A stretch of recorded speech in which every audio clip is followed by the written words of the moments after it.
Excel वाली file को open कर लीजिएगा and if you see that कि मैंने क्या किया है कि मैंने वो जो प्रॉब्लम था हमारे पास दिस वन, मैंने इस मैथ मॉडल को जो है वो एक्सेल के अंदर शिफ्ट कर लिया हुआ है, ठीक है।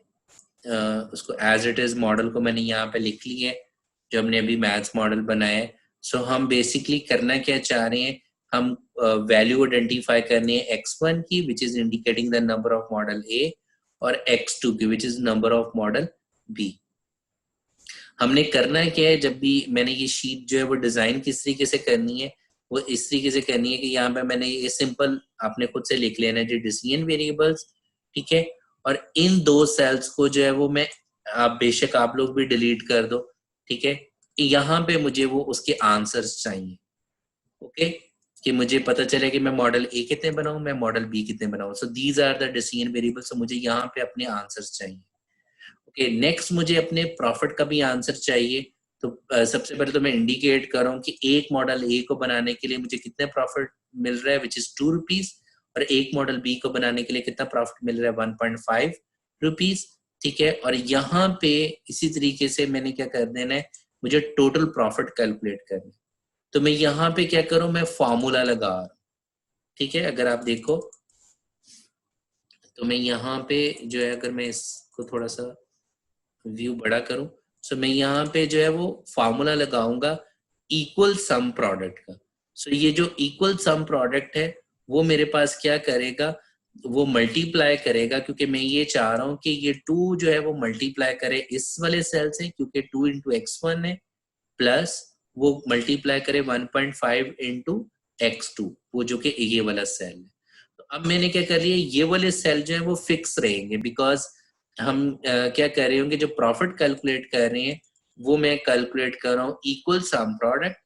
सो G6 मेरे वाला जो सेल बन रहा है that is G6 is equal to the x1 और H6 is equal to x2। So इन दोनों सेल्स को मैंने फिक्स कर दिया by incorporating the dollar sign, और मैंने कॉमा डाल के इनको मल्टीप्लाई किया किसके साथ, G8 मीन जहां पे मैंने प्रॉफिट पर यूनिट लिखा हुआ था, और H8 से mean this is G8 this is H8। सो उस फॉर्मूला के अंदर मैंने पुट कर दिया, ठीक है जी। ओके, सो ये बेसिकली इस सेल के अंदर क्या आ जाएगा कि once we are able to get the answer of x1 and x2, वो क्या करेगा, इस 2 को मल्टीप्लाई करेगा इसकी वैल्यू से, इस 1.5 को मल्टीप्लाई करेगा इसकी वैल्यू से, and we will get the answer of the total profit. Okay, उसके बाद हमारे पास आ जाती हैं कंस्ट्रेंट्स। सो हमारे पास वी नो दैट कि एक प्रोडक्ट ए को बनाने के लिए हमें 3 ग्राम ऑफ कास्ट आयरन चाहिए, एक प्रोडक्ट बी को बनाने के लिए हमें 4 ग्राम ऑफ कास्ट आयरन चाहिए, और टोटल कास्ट आयरन 1000 है, ठीक है। इसी तरीके से लेबर आर के पॉइंट ऑफ व्यू से क्या था कि मेरे पास 1200 मिनट्स अवेलेबल है, और एक मॉडल ए को बनाने के लिए मुझे 6 मिनट्स चाहिए, एक मॉडल बी को बनाने के लिए मुझे 3 मिनट्स चाहिए, ठीक है। And this is less than और इक्वल टू 1200 होना चाहिए।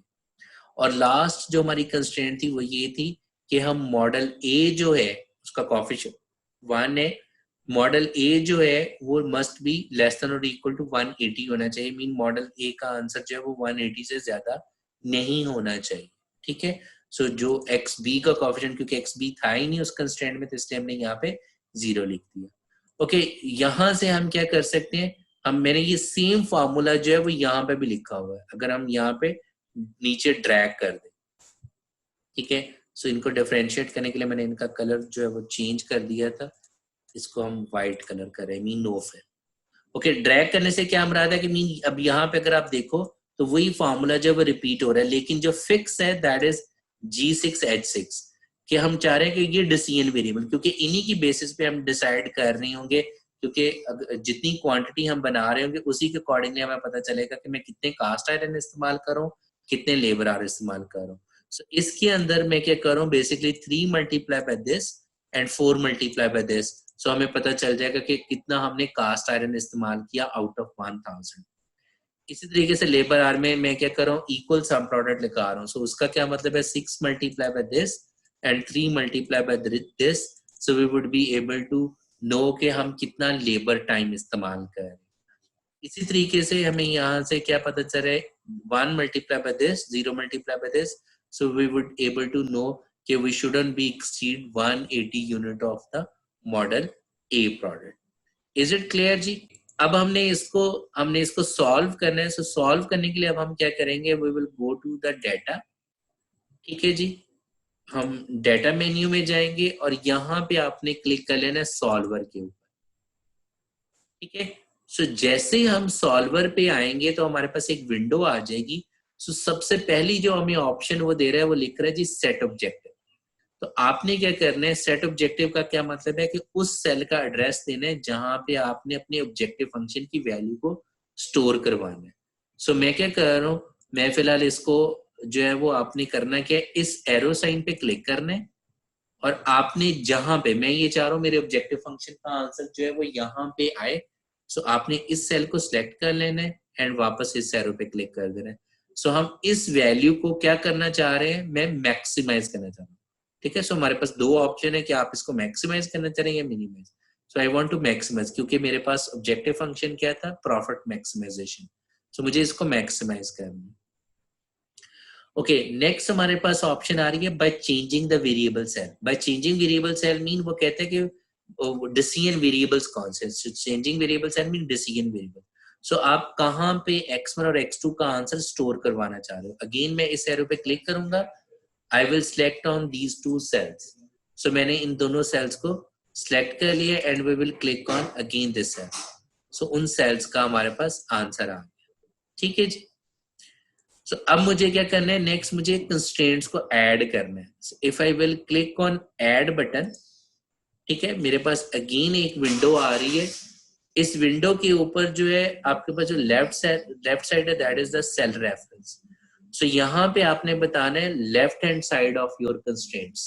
सो आप either you can add one by one constraint और either you can add all the constraint at a same time, but make sure कि आपके पास उन कंस्ट्रेंट्स के जो सिंबल्स हैं वो सेम होने चाहिए, क्योंकि इट माइट बी पॉसिबल कि आपके पास कुछ कंस्ट्रेंट्स ग्रेटर देन क्यों, क्योंकि मेरे पास ये सारी की सारी कंस्ट्रेंट्स लेस देन और इक्वल टू फॉर्म में है.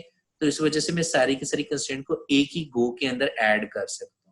वो हम कैसे ऐड करेंगे, आपके पास जो कंस्ट्रेंट्स की जो हमने ये लेफ्ट साइड के सम फार्मूलाज डाले थे, आपने इन सेल्स को सिलेक्ट कर लेना है, क्योंकि इन सेल्स के अंदर क्या लिखा हुआ है, इनको मल्टीप्लाई करके विद डिसीजन वेरिएबल वो लिखा हुआ. ठीक है, सो हमने इन सेल्स को सिलेक्ट कर लेना है और यहाँ पे देखो हमारे पास डिफरेंट तरह के सिंबल्स हैं, क्योंकि हमारे सारे के सारे साइंस लेस देन और इक्वल टू थे, तो इसलिए मैंने लेस देन और इक्वल टू लिख लिया. और इस साइड के ऊपर आके आपने क्या कर लेना है, वो जो राइट हैंड साइड्स हैं उनको आपने सिलेक्ट कर लेना. ठीक है जी, once you have selected that one, अब हमने क्या किया, एक ही गो के अंदर हमने तीनों की तीनों कंस्ट्रेंट्स को ऐड कर लिया and we will press okay. So वो हमें यहाँ पे नजर आ रहा है. ठीक है जी. सो उसके बाद आपने क्या करना है, आपने मेक श्योर करना है कि ये आपका ये जो साइन है make unconstrained variable non negative, आपने इसको चेक कर लेना. और नीचे जो लिखा है select a solving method, so make sure वो आपने सिंप्लेक्स एलपी करना है. ठीक है जी. So once you do that, कि उसके बाद आपने क्या करना है, you will click on solve button.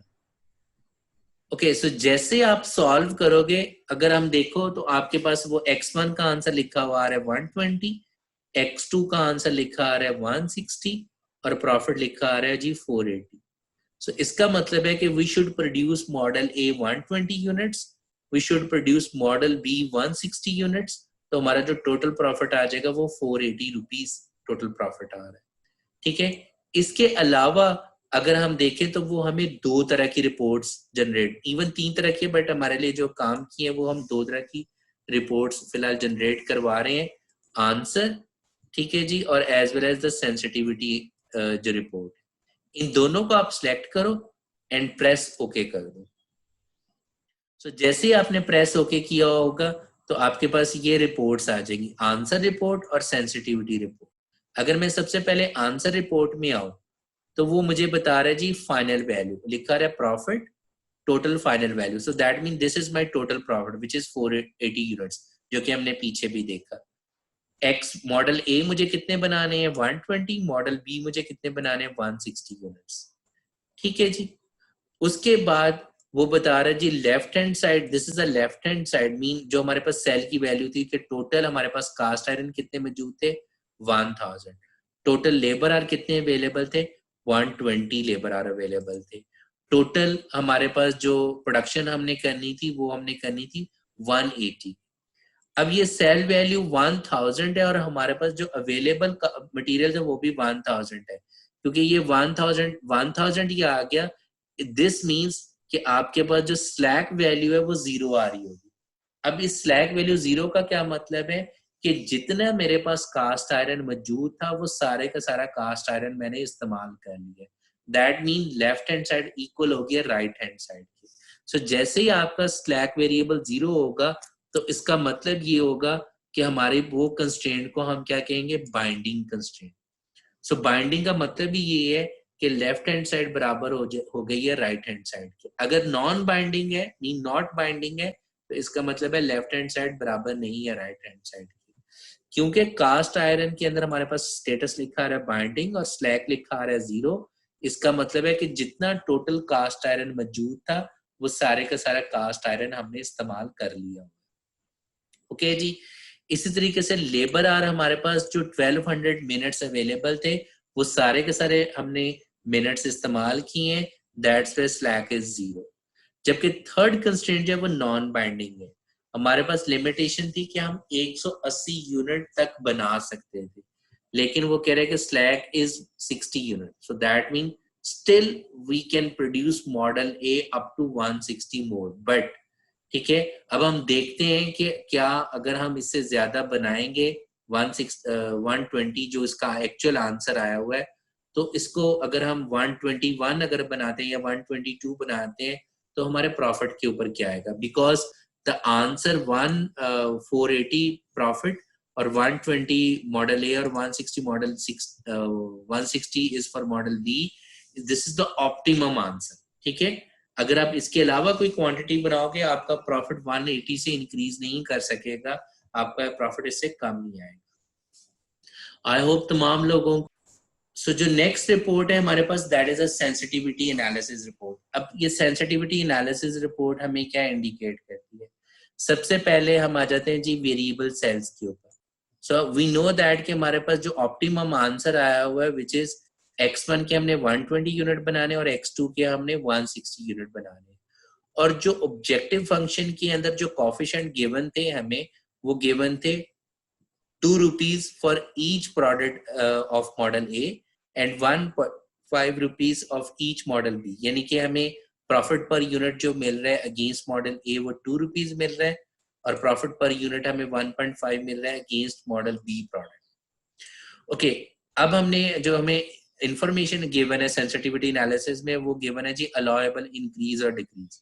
वो कहता है कि अगर हम जो है वो इस प्रॉफिट को, ये जो 2 rupees है, इसको हम इंक्रीज कर दें अप टू 1, मीन 2 + 1 कर दूं अगर मैं, ठीक है, दैट इज 3, और मैं इसको डिक्रीज कर दूं 2.875, ठीक है। सो मेरे पास आंसर क्या आ जाएगा 1.125। ठीक है, अब वो ये कहते हैं कि अगर ये हमारा जो प्रॉफिट है ये जो 2 rupees है वो डिक्रीज होके अप टू 1.125 तक चला जाए या इंक्रीज करके 3 तक चला जाए, तो मेरा जो ऑप्टिमम आंसर आया हुआ है कि वो हमें ये कहते हैं कि ऑप्टिमम आंसर है 120 यूनिट, तो मेरा ऑप्टिमम आंसर 120 यूनिट ही रहेगा, मीन आपको मॉडल को दोबारा सॉल्व करने की जरूरत नहीं है। ठीक है, हाँ अलबत्ता आपके जो टोटल प्रॉफिट है वो जाहिर बात है वो चेंज होगा bye changing the value of this one, लेकिन ये जो x1 और x2 के आंसर आए हुए हैं ये चेंज नहीं होंगे। ठीक है, मसलन हम कहते हैं कि इस वक्त अगर मेरा profit per unit model A के अगेंस्ट 2 रुपए है, लेट से जी हमने अपना प्रॉफिट पर यूनिट का मार्जिन अगर 3 रुपीज भी कर लें तो आपका x1 और x2 का आंसर 120 और 160 ही रहेगा, वो चेंज नहीं होगा। ठीक है, बट हम इसकी कैलकुलेशन जो है वो निकाल सकेंगे, मीन मैं इस वक्त जो प्रॉफिट निकाल रहा हूँ वो निकाल रहा हूँ 2 rupees against model A multiply by 120 plus 1.5 rupees against model B और उसकी क्वांटिटी है 160 और आंसर आया था 480। लेकिन अगर ये चेंजेस हम इनकॉर्पोरेट कर लें और मेरा लेट से जी profit per unit of model A 2 से इंक्रीज करके 3 हो गए. So that is lying within this range. So हमें ये प्रॉब्लम दोबारा सॉल्व करने की जरूरत नहीं है. x1 और x2 की वैल्यू चेंज नहीं होगी. So we can simply calculate the total profit. So 2 की बजाय क्या आ जाएगा, 3 इंटू 120 प्लस 1.5 इंटू 160. तो हमारा जो प्रॉफिट है वो इंक्रीज कर जाएगा बिकॉज हमारा पर यूनिट प्रॉफिट इंक्रीज कर गया. लेकिन अगर आप कहो कि आप अपने प्रॉफिट पर यूनिट को जो है वो इंक्रीज करना चाह रहे हो up to 2 instead of 1, up to 2 करना चाह रहे हो और वो प्रॉफिट पर यूनिट 2 की बजाय आप 4 इस्तेमाल करना चाह रहे हो. सो वो कह रहे हैं कि अलाउ कितने अप टू 1 मीन 3 तक जाओगे तो प्रॉफिट ये रहेगा. लेकिन जैसे ही आप इस 1.125 से लेके 3 की रेंज से बाहर आओगे, ठीक है, बाहर जाओगे, तो देन फिर आपका ये जो सोल्यूशन ऑप्टिमम आया था ये ऑप्टिमम नहीं रहेगा, ये चेंज हो जाएगा. आपको प्रॉब्लम को दोबारा सॉल्व करने की जरूरत पड़ेगी. ठीक है जी, आई होप कि सबको ये क्लियर है how to. So we have interpret के हम किस तरीके से आइडेंटिफाई कर सकते हैं कि ये जो अलाउएबल इंक्रीज और अलाउएबल डिक्रीज की क्या इंटरप्रिटेशन है. Okay, now we are moving towards the constraint side. So constraint side में यहाँ पे जो इंपॉर्टेंट है सबसे पहले तो वो हमारे पास इंपॉर्टेंट है शेडो प्राइस की. ठीक है, सो शेडो प्राइस क्या इंडिकेट करता है. सो शेडो प्राइस जो है इसको हम ड्यूल प्राइस भी कहते हैं. सो शेडो प्राइस बेसिकली अटैच होता है with your right hand side, with your resources की अवेलेबिलिटी. ठीक है, जैसे मेरे पास यहाँ पे जो कास्ट आयरन जो रॉ मटेरियल अवेलेबल था वो 1000 यूनिट टोटल मेरे पास मौजूद थे और मेरे पास शेडो प्राइस का आंसर आया हुआ 0.2. वो कहता है कि अगर मेरे पास इस में कास्ट आयरन का 1 यूनिट में मजीद और खरीद लूं, ठीक है, मीन 1001 कर लूं, बाय इंक्रीजिंग 1 मोर यूनिट मेरा जो प्रॉफिट पर यूनिट है वो 0.2 रुपीज इंक्रीज कर जाएगा. ठीक है जी. सो विच मीन अगर मैं अपना कास्ट आयरन जो है वो 1000 की बजाय इंक्रीज कर लूं अप टू 1 मोर यूनिट में 1001, तो मेरा जो प्रॉफिट पर यूनिट है, जो प्रॉफिट इस वक्त टोटल आया हुआ है 480, वो इंक्रीज कर जाएगा 0.2 rupees per unit by increasing 1 unit of cost iron. So that mean अगर मैं एक कास्ट आयरन करता हूं तो 0.2 ऐड कर दो तो 480.2 मेरा प्रॉफिट हो जाएगा. ठीक है, नाउ द क्वेश्चन इज कि मैं कितना कास्ट आयरन को इंक्रीज या डिक्रीज कर सकता हूँ. सो अगेन अलाउएबल इंक्रीज या डिक्रीज आ गया. सो विच मीन मैं 1000 को इंक्रीज कर सकता हूँ अप टू 600 और 1000 को मैं डिक्रीज कर सकता हूँ अप टू 300. ठीक है, सो अगर मैं माइनस करूं तो मेरे पास क्या आ रहा है जी 700 और ऐड करूं तो मेरे पास आ रहा है 1600. तो वो मुझे कह रहा है कि अगर आप अपने कास्ट आयरन को डिक्रीज कर दो, ठीक है, फ्रॉम 1000 टू 700 और फ्रॉम 1000 टू इंक्रीज करके 1600 कर दो, तो अगेन आपको जो है वो मॉडल को दोबारा सॉल्व करने की जरूरत नहीं है. आप स्टिल वो प्रॉफिट पर यूनिट निकाल सकते हो. मीन इस वक्त मेरा जो प्रॉफिट आया हुआ था वो 180 था. मैंने क्या किया, वो 1000 को इंक्रीज करके, ठीक है, इंक्रीज करके अप टू लेट से 1600 तक ले गया. सो 1600 जो है वो विद इन दिस रेंज है. इट मीन मैंने 600 more cast iron raw material buy कर लिया. तो मेरा प्रॉफिट क्या हो जाएगा, plus 600 multiply by shadow price, जो इसकी शेडो प्राइस है विच इज 0.2. ठीक है, सो आप 600 को मल्टीप्लाई करो 0.2 से, सो जो आंसर आएगा उसको 480 में मल्टीप्लाई कर दो, so that would be your total profit. But अगर आप कास्ट आयरन 1600 से ज्यादा या 700 से कम बाय कर रहे हो या कम लेते हो, तो देन फिर आपको मॉडल को दोबारा सॉल्व करने की जरूरत पड़ेगी. आपका फिर ये ऑप्टिमम आंसर नहीं रहेगा. आई होप कि आपको क्लियर है कि cast iron, labour cost and same is the case of model A के पॉइंट ऑफ व्यू से आ जाएगा. ठीक है, एक और चीज देखिएगा कि आपकी शेडो प्राइस 0 आ रही होगी उस वक्त अगर आपकी जो कंस्ट्रेंट है वो बाइंडिंग कंस्ट्रेंट नहीं होगी, वो नॉन बाइंडिंग है. सो दैट मीन आपने अभी सारे के सारे रिसोर्सेज इस्तेमाल ही नहीं किए जिसकी वजह से उसकी शेडो प्राइस वो 0 दे रहा है. सो विच मीन इसका अगर आप एक और यूनिट, इस वक्त आप 120 यूनिट बना रहे हो, और आपके पास जो अवेलेबल थे वो 180 थे। सो 180 की बजाय अगर हम उसका राइट हैंड साइड मजीद भी बढ़ा दें, 181 182 भी कर दें, तो आपके प्रॉफिट के ऊपर कोई जो है वो इम्पैक्ट नहीं आ रहा होगा। Is it clear? अब पहले हमने क्या किया, हम क्योंकि ट्रांसपोर्टेशन प्रॉब्लम को देख रहे हैं तो हम फर्स्ट कंस्ट्रेंट को देख रहे हैं रिगार्डिंग द कैपेसिटी कंस्ट्रेंट और you can say the supply constraint.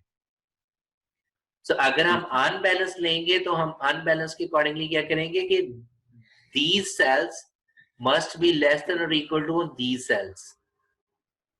ठीक है, that is the supply constraint. और अगर हम बैलेंस लेंगे तो हम क्या करेंगे, these must be equal to these। सही। ओके, और डिमांड कंस्ट्रेंट के अकॉर्डिंगली क्या होगा, these must be equal to these। But अगर हम अनबैलेंस लेंगे तो these must be greater than or equal to होने चाहिए from these। ठीक है, और ये वाले जो सेल है ये हमारे डिसीजन वेरिएबल्स है। ठीक है, जो हमें क्वांटिटी बताएंगे। बिल्कुल, जो हम क्वांटिटी कैलकुलेट करेंगे थ्रू सॉल्वर। ओके, और हमने क्या किया, यहाँ पे हमने फॉर्मूला लगा देना है सम ऑफ दीज फोर। तो यहाँ पे ये हमारे पास सम का फॉर्मूला लगा हुआ है। ठीक है, इसी तरीके से डिमांड के अकॉर्डिंगली भी हमने सम का फॉर्मूला लगा लिया हुआ।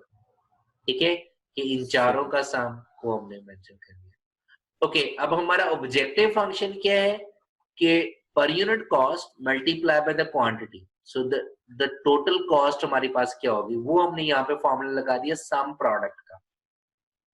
ठीक, अब सम प्रोडक्ट का फॉर्मूला क्या है कि these sales multiply by these cells. ठीक है, सो वो हमारे पास हमारा ऑब्जेक्टिव फंक्शन की वैल्यू आ जाएगी कि टोटल कॉस्ट कितनी आएगी। सही।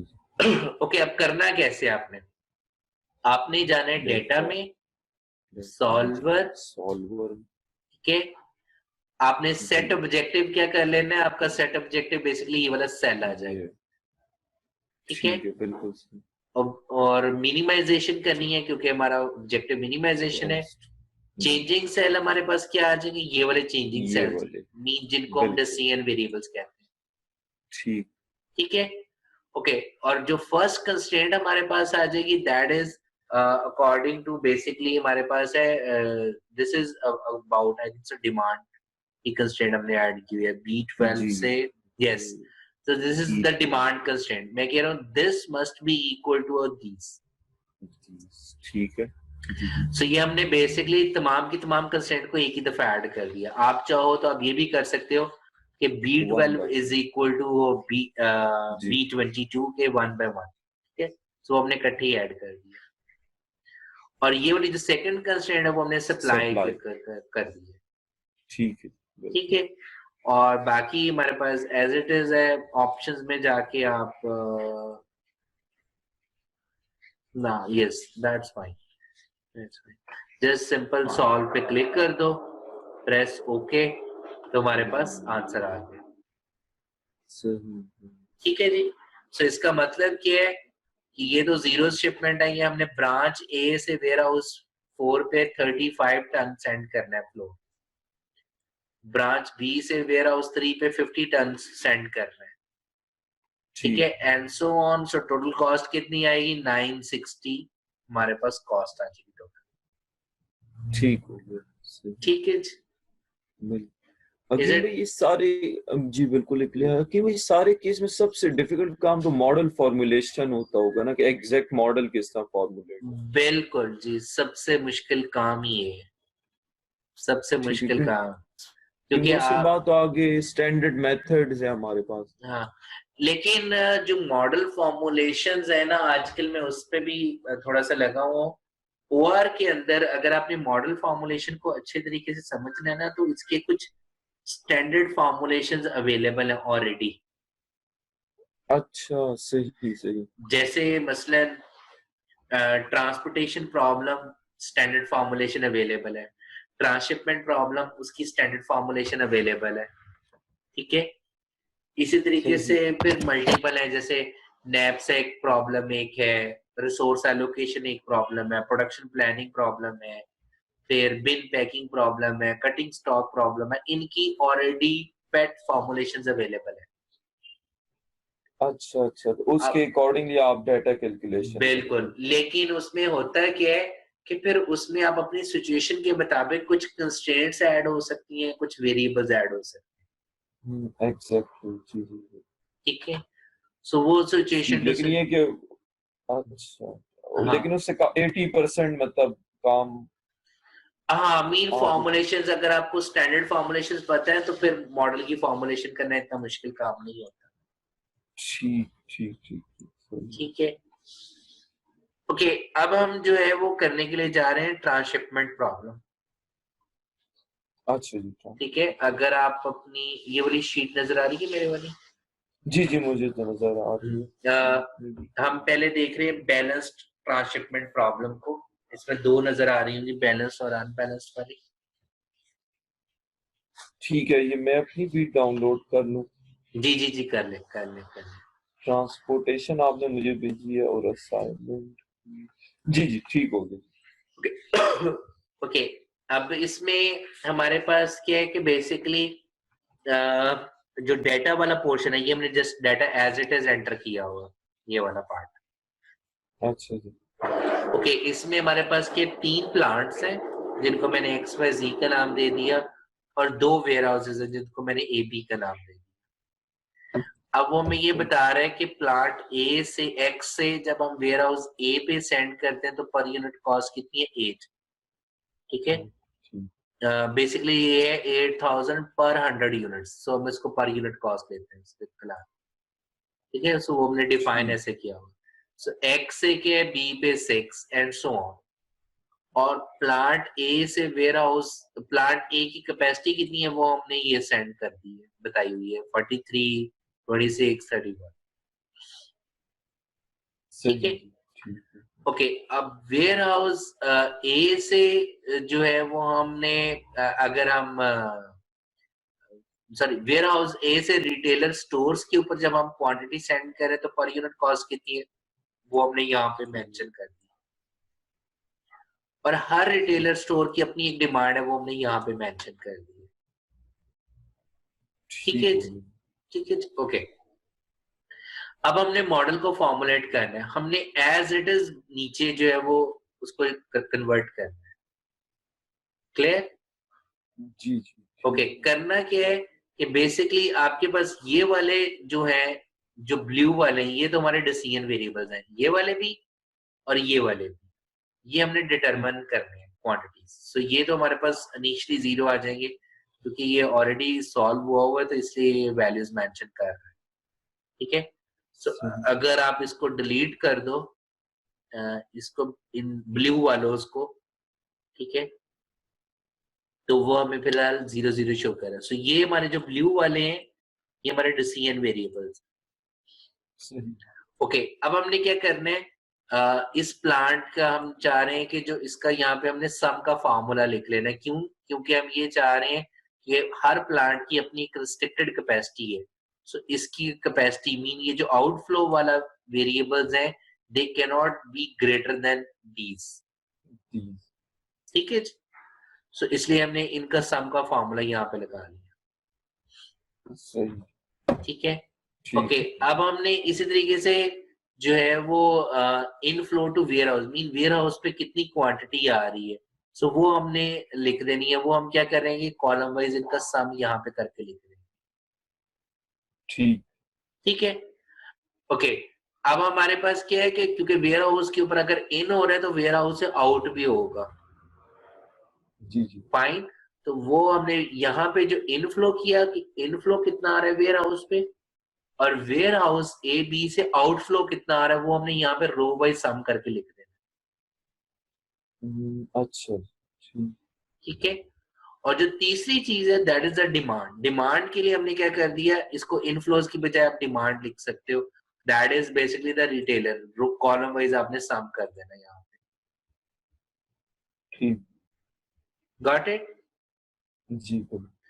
ओके, इन द एंड हमारे पास क्या, जब हमने कॉस्ट कैलकुलेट करनी है, सो ये वाला जो फर्स्ट सेल है ये बेसिकली हमने मेंशन किया हुआ है, cost of transportation from plant to warehouse, ठीक है? सो ठीक। प्लांट टू वेयर हाउस का क्या मतलब है कि basically these cells G G multiply by these, ठीक ठीक है। सो 8 मल्टीप्लाई बाय जो यहाँ पे क्वांटिटी आएगी प्लस 6 मल्टीप्लाई बाय जो यहाँ पे क्वांटिटी आएगी प्लस 6 मल्टीप्लाई बाय जो क्वांटिटी यहाँ पे आएगी एंड सो ऑन, ठीक ठीक है। सो वो हमारे पास ये क्वांटिटी वाले, और जो नेक्स्ट वाला ये वाला सेल है सम प्रोडक्ट वाला, उसका क्या मतलब है कि these cells must be equal to this one, सही ठीक है। ओके, अब हम जो है इसको सॉल्व करने के लिए जाते हैं। So we will go to data solver. So again इसमें मैंने वो चीज मेंशन की हुई है ऑलरेडी, अच्छा ठीक सही है। सो आपके पास के सबसे पहले सेट ऑब्जेक्टिव, सेट ऑब्जेक्टिव का क्या मतलब है कि आपके ये वाला सेल जो टोटल कॉस्ट है, जी टोटल कॉस्ट कैसे है वो हमने इन दोनों को सम किया हुआ है, अच्छा ठीक हो ठीक है। सो ये आ गया, और ऑब्जेक्टिव क्या था, मिनिमाइजेशन, ठीक है ठीक है। और डिसीजन वेरिएबल्स ये वाले जो है ये कौन से हैं, ये वाले जो डिसीजन वेरिएबल्स हैं ये बेसिकली हमारे पास ये वाले सेल्स हैं, दीज वन, प्लांट्स और बिल्कुल जी ये वाले कॉमा ये वाले, ठीक ठीक है जी। जी ओके, उसके बाद हमने क्या कर दिया, हमने लगानी है जो हमारी कंस्ट्रेंट है। सबसे पहले हम सप्लाई वाली अगर कंस्ट्रेंट लगाते हैं, ये वाली कंस्ट्रेंट, सो ये वाली कंस्ट्रेंट हमारे पास क्या आ रही है, that is basically is equal to के हमारे पास जो तमाम के तमाम प्लांट की जो कैपेसिटी है, जी ठीक है, they can not be greater than और equal to, sorry mean less than और इक्वल टू आ जाएगी किससे, इनसे, ठीक है प्रोडक्शन भी करते हैं ठीक है। ओके, उसके बाद हमारे पास क्या आ गया, नेक्स्ट है हमारे पास, that is basically the inflows, जो हमारे पास कहते हैं कि ट्रांसशिपमेंट कंस्ट्रेंट है, सॉरी डिमांड कंस्ट्रेंट। नेक्स्ट हमारे पास demand constraint. So demand constraint के तमाम रिटेलर स्टोर जो है उनकी डिमांड जो है वो मस्ट बी इक्वल टू होनी चाहिए किसकी, इसके, सही ठीक है। और जो हमारे पास नेक्स्ट कंस्ट्रेंट है दैट इज बेसिकली ये वाली, ओके ये हमारे पास कौन सी है, इनफ्लोज की, कि वेयर हाउस से जितना इनफ्लो हुआ है उतना ही आउटफ्लो होना चाहिए, वेयर हाउस को ठीक है प्लांट से जी ठीक है ठीक है, प्लांट से वेयर हाउस पे उतना ही। और जस्ट अब आप सिंपली सॉल्व पे क्लिक करो, ओके कर दो, तो आपके पास आंसर आ, तो ठीक है। कि इस केसेस में 3 कंस्ट्रेंट्स हो गए राइट बिल्कुल, क्योंकि ये ट्रांसशिपमेंट है ना। एक आपके जी पास जी कंस्ट्रेंट क्या है, कि प्लांट की कैपेसिटी से आप बढ़ नहीं सकते हो, बढ़ नहीं मसलन सकते जी कि ये वाली जो प्लांट की कैपेसिटी है that must be less than और इक्वल टू होनी चाहिए इसके, इसके ठीक जो गिवन था। नेक्स्ट कंस्ट्रेंट क्या है, डिमांड की, डिमांड क्या है कि तमाम के तमाम रिटेलर स्टोर की जो डिमांड है that must be equal to वो जो उसकी डिमांड हमें गिवन थी। ठीक थर्ड कंस्ट्रेंट ये है कि वेयर हाउस पे जितने यूनिट आए मीन जितने इन करें उतने ही आउट भी कर जाए, ठीक है बिल्कुल ठीक है। सो वो जी हमने कर दिया। सो तीन कंस्ट्रेंट्स बेसिकली हमारे पास आ गई, एग्जैक्टली सही हो गया ठीक है। ये इसमें डिफरेंस हो गया सिंपल क्योंकि एक ट्रांस पॉइंट भी हमारे पास आ बिल्कुल, गया ये ट्रांसशिपमेंट पॉइंट बेसिकली इसको हम कहते हैं, ठीक है सही ठीक है। ओके, ये अनबैलेंस वाले को हम फिर कल इंशाल्लाह देख लेंगे, और साथ हम टीचर प्रोग्रामिंग पे भी आ जाएंगे। क्योंकि अगर इसमें कोई क्वेश्चन है कहते हो तो मैं भी करवा देता हूँ। जैसे ठीक है इंशाल्लाह कर लेंगे हाँ, इसको इसको कल मेरे ख्याल में देख लें, क्योंकि आप काइंडली कोशिश करो कि अगर वो आज आप थोड़ा सा उसको रिव्यू कर लो, अच्छा जी हाँ, सही है ताकि अगर कोई इश्यू हो, ये ना हो कि पीछे से भूल जाओ फिर। जी जी मैं वैसे हमेशा करता हूँ लेकिन बस वो इस हफ्ते घर की सेटिंग कर रहा था हकीम भाई हाँ हाँ हाँ हाँ, चलें, फर्नीचर वगैरह ये वो तो इसलिए रह ही गया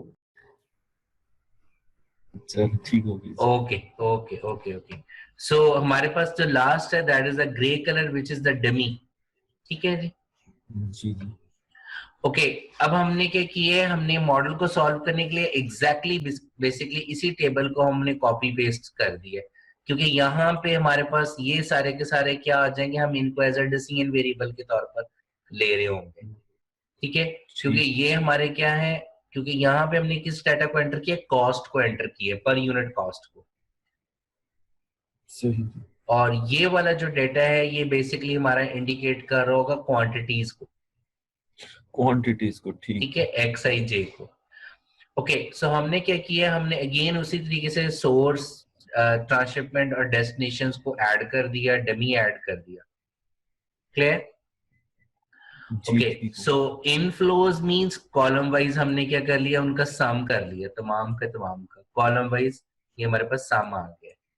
सो बेसिकली ये सारे के सारे जीरोस होंगे क्योंकि ये ऑलरेडी सॉल्व्ड है, इसकी वजह से आपको ये वैल्यूज नजर आ रही है।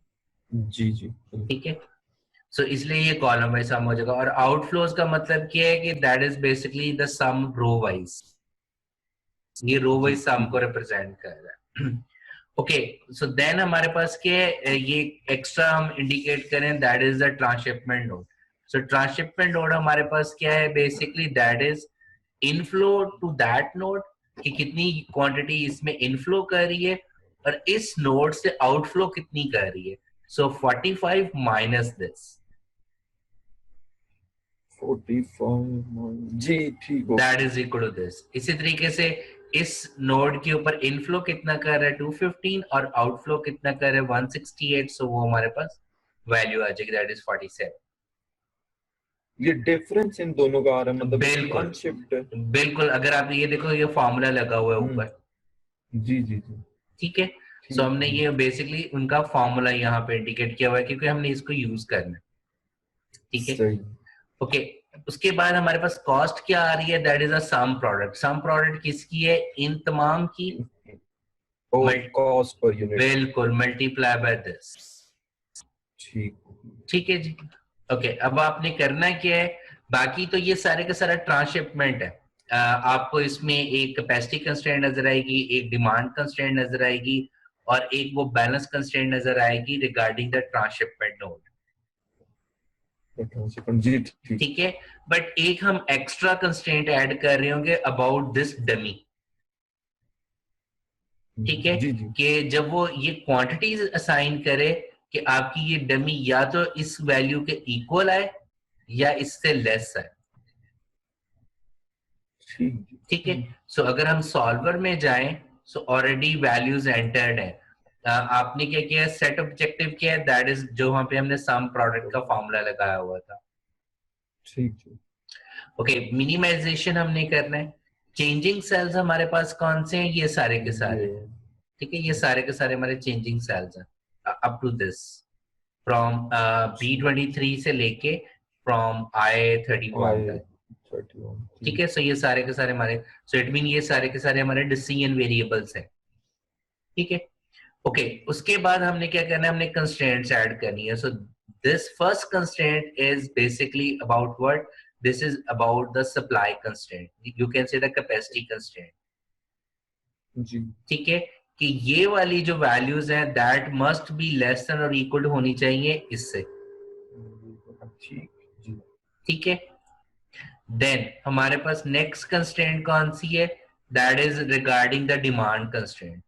सो डिमांड कंस्ट्रेंट हमारे पास क्या है कि दिस मस्ट बी इक्वल होना चाहिए किसके, इस चीज के। ठीक है जी, ओके और जो हमारे पास नेक्स्ट कंस्ट्रेंट है that is regarding the transshipment node, transshipment. So transshipment क्या है कि दीज मस्ट बी इक्वल हो दिस। ठीक है, ओके और इन द एंड हम क्या कर रहे हैं, जो हम डमी है, डमी क्या है, that is this one must be less than और इक्वल टू हो किसके, this one must be less than और इक्वल टू होना चाहिए, this one must be less than और इक्वल टू दिस डमी। ठीक है जी, ओके और इन द एंड हम सिंपली सॉल्व पे क्लिक कर देंगे, so will get the answer. So ये हमारे पास टोटल ट्रांसशिपमेंट नोड है, सॉरी टोटल कॉस्ट है, और हमारे पास आंसर क्या है कि हम SU से SA पे 40 यूनिट्स 45 सेंड करेंगे, DU से CH पे 120 सेंड करेंगे, BA से CH पे 95 सेंड करेंगे, इसी तरीके से SA से SI पे 20 और इन पे जीरोस एंड सो ऑन। सो ये हमारे बेसिकली जी जी जी जी हकीम भाई, तो ये ट्रांसशिपमेंट से फिर आगे सप्लाई नहीं करेंगे इस मॉडल सॉल्यूशन ये जो दे रहे हैं? नहीं, ये उसी के अकॉर्डिंगली दे रहा है ना। सो आपके पास क्या है कि बेसिकली हमें ये इंडिकेशन मिल रही है कि बेसिकली ये जो ट्रांसशिपमेंट है, आप कह लें कि ये लेट्स से कि एक वेयर हाउस है, उसकी अपनी स्टोरेज कैपेसिटी भी तो एक है ना जी, ठीक है ना। सो ये 45 बेसिकली ये जो यहाँ पे इंडिकेट हो रहा है, ये आपको कह रहा है कि बेसिकली ये उसकी कैपेसिटी है कि 45 आ रहा है और 25 आप यहाँ पे स्टोर कर रहे हो। 45 इन हो रहे हैं, 20 आउट हो रहे हैं, लेकिन स्टोरेज इस जगह पे कितनी पड़ी हुई है? 25। ठीक ठीक ठीक ठीक है ना। सो ये बेसिकली उस चीज को इंडिकेट कर रहा है। अच्छा, ये इंडिकेट यहाँ पर कर रहे हैं ना जो आपने कॉलम में लिखा है। बिल्कुल बिल्कुल। सो ये वाली वैल्यू जो है ये इंडिकेट कर रही है कि इस नोड के ऊपर इस वक्त इतनी स्टोरेज वैल्यूज पड़ी हुई है, स्टोरेज क्वांटिटी पड़ी हुई है। ठीक। और इसी तरीके से ये 47 ये इंडिकेट कर रहा है कि इनफ्लो तो यहाँ पे 215 आ रही है क्वांटिटी, बट आउटफ्लो करी है 168। सो इट मीन 47 क्वांटिटी या यूनिट्स यहाँ पे स्टोरेज में पड़ा हुआ है इस जगह पे।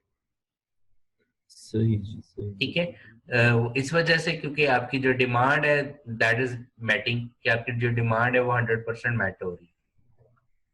ठीक है, तो ये एक्स्ट्रा ठीक है।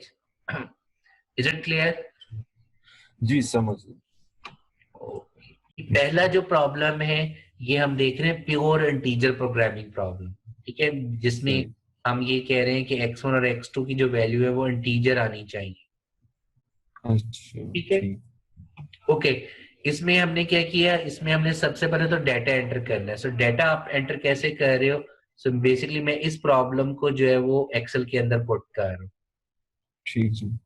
सो मैंने डाटा कैसे एंटर करना है, मैंने प्रॉफिट लिखा और ये 7 और 6 मैंने एंटर कर दिया रिगार्डिंग पर यूनिट जो प्रॉफिट आ रहा है। सही। ठीक है। उसके बाद मैंने डिसीजन वेरिएबल्स बना दिए which is this one, these two are the decision variable जो कि एम्प्टी होंगे। राइट। ठीक है। सो अब हम उसके बाद हमारे पास क्या आ जाएगा, उसके बाद हमने क्या करना है, हमने जो टोटल प्रॉफिट है वो कैसे कैलकुलेट करना है, that is this multiply by this and this multiply by this, और उसको हमने सम करना है। सो इसलिए हमने फॉर्मूला लगा दिया इक्वल सम प्रोडक्ट जी। सो इन दोनों सेल्स को हम सिलेक्ट कर लेंगे और ऊपर क्वांटिटी इन दोनों को सिलेक्ट कर लेंगे। सो वो हमारे पास आ जाएगा टोटल प्रॉफिट, और ये ऊपर क्वांटिटी हो जाएगी जो वो हमें देंगे। ठीक, बिल्कुल बिल्कुल। यहाँ पे ये डिसीजन वेरिएबल के वैल्यूज आ जाएंगे after solution, number of units. बिल्कुल बिल्कुल। सो इनिशियली इनको आप या जीरो रख सकते हो या एम्प्टी छोड़ सकते हो। सो बेटर चॉइस क्या है कि इनिशियली आप बेशक उनको जीरो रख दो। अच्छा, ठीक है, मतलब जीरो भी रखें तो कोई फॉर्मुलेशन पे इफेक्ट नहीं होगा? नहीं आएगा। रीजन ये है ना कि वो ऑटोमेटिकली उनको फिर कैलकुलेट कर देगा। ठीक ठीक, जीरो ही कर देगा। बिल्कुल, अदरवाइज आप उनको एम्प्टी भी छोड़ सकते हो। ठीक हो गया। ओके, अब नेक्स्ट हमने क्या करना है, हमने कंस्ट्रेंट्स ऐड करनी है। सो ये फर्स्ट कंस्ट्रेंट्स के x1 का कोएफिशिएंट और x2 का कोएफिशिएंट आ गया, ये x1 का कोएफिशिएंट और x2 का कोएफिशिएंट सेकंड कंस्ट्रेंट के अकॉर्डिंगली आ गया। ठीक। ओके, अब आपने करना क्या है, हमने एक जो एक्स्ट्रा कॉलम ऐड किया यहाँ पे आपने सम प्रोडक्ट लगा देना फॉर्मूला कि 2 मल्टीप्लाई बाय दिस, बेसिकली कि वायरिंग आवर्स की कंस्ट्रेंट्स को फुलफिल करने के लिए हम x1 के कितने यूनिट्स वो यूज कर रहे हैं और x2 के कितने यूनिट्स यूज कर रहे हैं।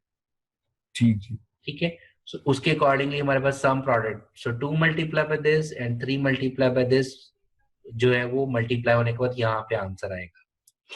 ठीक, लेस देन होना चाहिए आपके राइट हैंड। सो जो भी राइट हैंड आपकी वैल्यू है 12 है 30 है जो भी है वो आप यहाँ पे लिखते हैं। सही। ठीक है। इसी तरीके से फॉर सेकंड कंस्ट्रेंट। ओके, अब आपने करना क्या है, वही अगेन डेटा सॉल्वर में जाना है।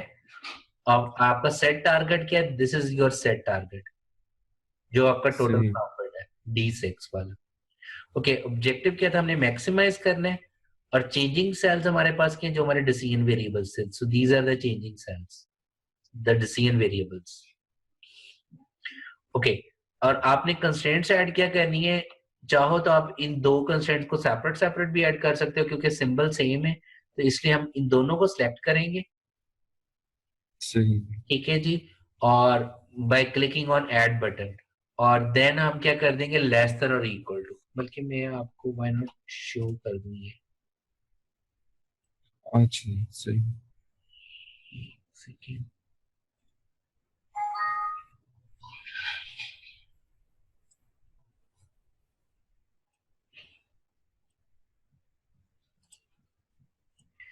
ये एक्सेल शीट नजर आ रही है?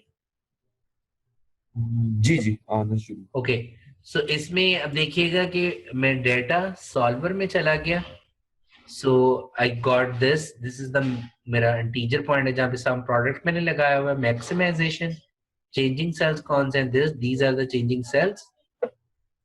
वाह ठीक ठीक। ठीक है जी, और ये वाली कंस्ट्रेंट क्या है, that is this one is less than और इक्वल टू दीज। इनसे 12 और 30 कहाँ से आई? अच्छा right hand side. Right hand side है ना हमारी। अच्छा अच्छा अच्छा ठीक। ठीक है, ओके, और देन उसके बाद हमने क्या कर दिया, हमने एक एक्स्ट्रा कंस्ट्रेंट ऐड कर दी कि ये जो दोनों डिसीजन वेरिएबल्स हैं, they must be equal to होने चाहिए किसके, इंटीजर। टीचर के।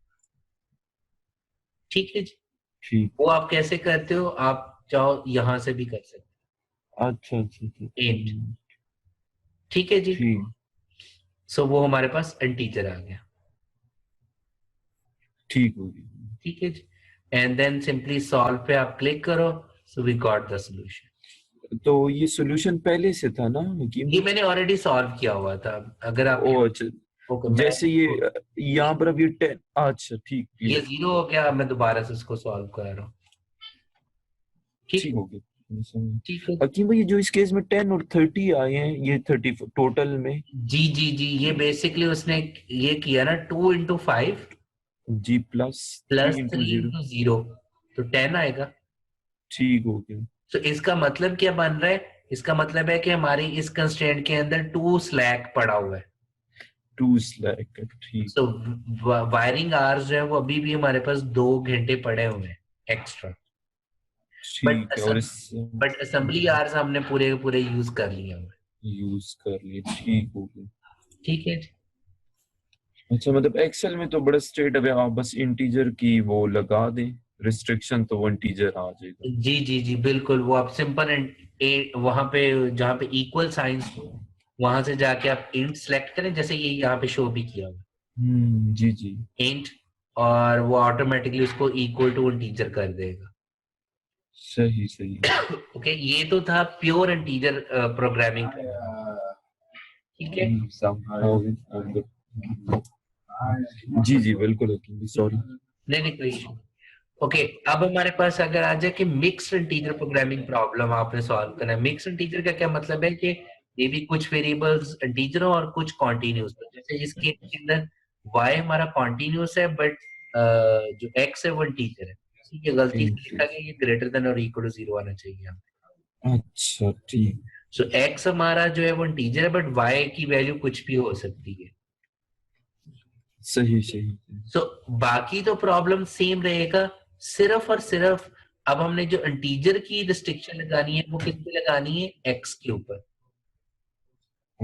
अच्छा ठीक ठीक। ठीक है ना, तो हम क्या करेंगे, जब हम कंस्ट्रेंट ऐड करेंगे या जब ऐड का बटन क्लिक करेंगे, तो हम जस्ट इस x वाले वेरिएबल को क्लिक करेंगे ठीक। और इंटीजर की ऑप्शन सिर्फ इस वाले वेरिएबल के ऊपर लगा देंगे। अच्छा ठीक हो ठीक है गया। ना, तो वो हमारे पास फिर उसी के अकॉर्डिंगली वो हमें ऑप्टिमम सोल्यूशन दे रहे हैं। सही। क्लियर, तो y का बिल्कुल ऑलरेडी वो ऑटोमेटिकली आ गया, बट x जो है वो मस्ट बी इंटीजर आएगा आंसर। ठीक। ओके, इसी तरीके से ये 0 1 के अकॉर्डिंगली प्रॉब्लम शो किया गया, बाइनरी 1। ठीक है, ठीक। ऑफ कोर्स बाकी तो प्रॉब्लम एज इट इज ही रहेगा कि आपके पास ये जस्ट एंटरिंग डिफरेंट तरीके से की हुई है कि ये हमारे डिसीजन वेरिएबल्स है यहाँ पे। जी ठीक है, और हमने क्या कर दिया कि ये तमाम के तमाम क्या होने चाहिए, बाइनरी, इट मीन इनकी वैल्यू या 0 होगी या 1 होगी। तो सही जहां से हमें जाके इंटीजर मिलते हैं, अगर आप नीचे बॉटम में जाओ तो आपने क्या करना है, इस सारे को सिलेक्ट करना है और यहाँ पे बाइनरी की रिस्ट्रिक्शन लगा देनी। ठीक ठीक है, ठीक बिल्कुल। बाकी वो वैसे के वैसे ही रहेगा,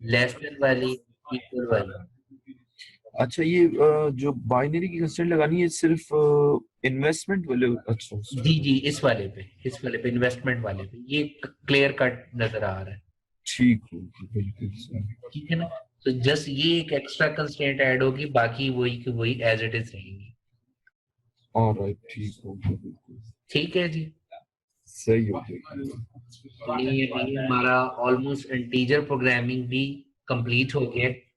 सही है, मैं इंशाल्लाह इस पे प्रैक्टिस भी कर लूंगा, देखूंगा कोई प्रॉब्लम हुआ तो आपसे पूछ लूंगा।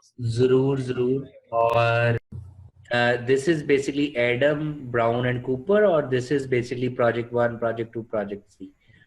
और फिर हमने एज इट इज उसी के इक्वलेंट, उसी के अकॉर्डिंगली हमने नीचे एक असाइनमेंट वाला टेबल बनाना है जो हमें एक्सेल सॉल्वर बेसिकली कैलकुलेट करके देगा। सो ये तो मैंने एज इट इज लिख लिया, बट ये वाले हमारे डिसीजन वेरिएबल्स आ गए 9, x11, x12, x13, x21, x22, x23 और x31, x32, x33, ये हमारे लिए सॉल्वर सॉल्व करेगा। ठीक ठीक है जी। और हमने क्या किया, हमने रो वाइज सम कर लिया, ये मैंने जस्ट फॉर्मूला लगाया।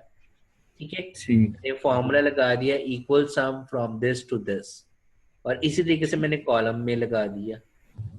ठीक ओके, और मैंने क्या किया फिर टोटल कॉस्ट कैलकुलेट करने के लिए क्या किया, ये वाले सेल्स, ठीक है, जी और ये वाले जो सेल्स है इनको आपस में इक्वल सम प्रोडक्ट के अंदर रख दिए।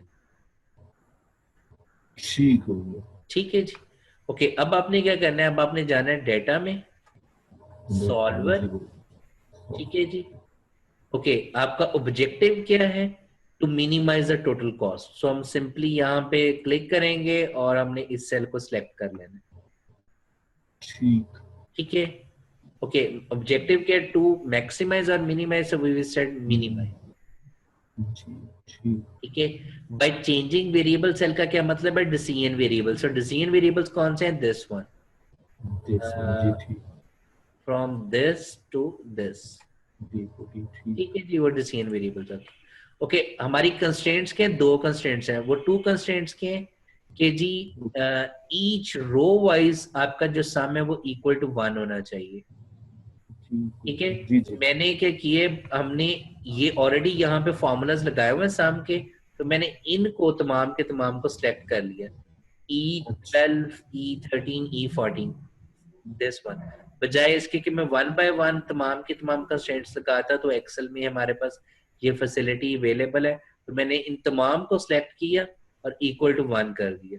ये करके दिखा दो, ये ठीक एक सेकंड में आपको करके दिखा दो। ये हमने कंस्ट्रेंट ऐड करनी है, so we will say add changing cell से क्या मराद है, लाइक करने को मैं ये भी कर सकता हूँ, दिस इक्वल टू 1। वन ठीक ठीक ठीक ठीक है जी, फिर दिस इक्वल टू 1। ठीक ठीक ठीक है, तो ये हमें 1 बाय 1 करना पड़ेगा, सो दैट्स नॉट गुड। तो बेटर अप्रोच क्या है, ओहो, ठीक टोटल को सो बेटर अप्रोच हमारे पास ये है कि एक साथ सेलेक्ट एक ही करना। साथ हम ऐड कर ले, क्योंकि वो हमारे पास ऑप्शन है। सो एक ही साथ का मतलब ये है कि ये सारे के सारे भी इक्वल टू 1 हो, और ये सारे के सारे भी इक्वल टू 1 हो। ठीक है जी। बिल्कुल फर्दर हमने क्या कह दिया कि make unrestricted variable, mean they must be greater than और इक्वल टू 0 होने चाहिए। ठीक है, और ये less than equal to one नहीं कर सकते क्यों भाई? नहीं नहीं, लेस देन और इक्वल टू 1 नहीं हम कर सकते, एग्जैक्टली इक्वल टू 1।